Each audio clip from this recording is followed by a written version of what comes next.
Hello friends, welcome to Mita's রান্নাঘর। তাজা ধনেপাতা, লঙ্কার একটু সর্ষের তেল, এই তিনেই তৈরি হচ্ছে দারুণ সুবাসে ভরা ধনেপাতার ভর্তা। ভাতের সাথে 1 চামচ দিলেই মুড একদম ফ্রেশ। চলুন শুরু করি। এখানে 1 আঁটি ধনেপাতা নিয়েছি। ধনেপাতাটা ভালো করে বেছে ধুয়ে পাতাগুলোই শুধু নিয়ে নেব, ডাঁটিগুলো নেব না। কড়াইয়ের মধ্যে 2টো কাঁচা লঙ্কা, 3 কোয়া রসুন, 1টা শুকনো লঙ্কা হালকা করে ভেজে নেব।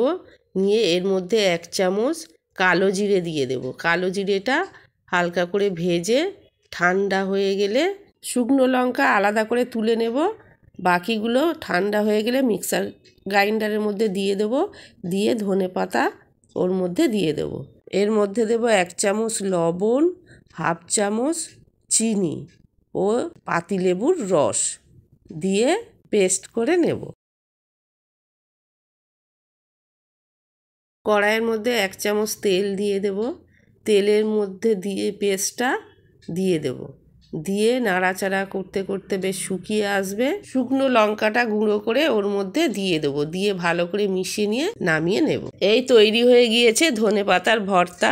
যদি ভালো লাগে বন্ধুরা লাইক দেবেন, বন্ধুদের কাছে শেয়ার করবেন। আপনাদের একটা লাইক আমার ভিডিও করতে আরও উৎসাহ বাড়িয়ে দেবে। আর অবশ্যই আমার চ্যানেলটিকে সাবস্ক্রাইব করবেন। ভালো থাকবেন, সুস্থ থাকবেন, ধন্যবাদ।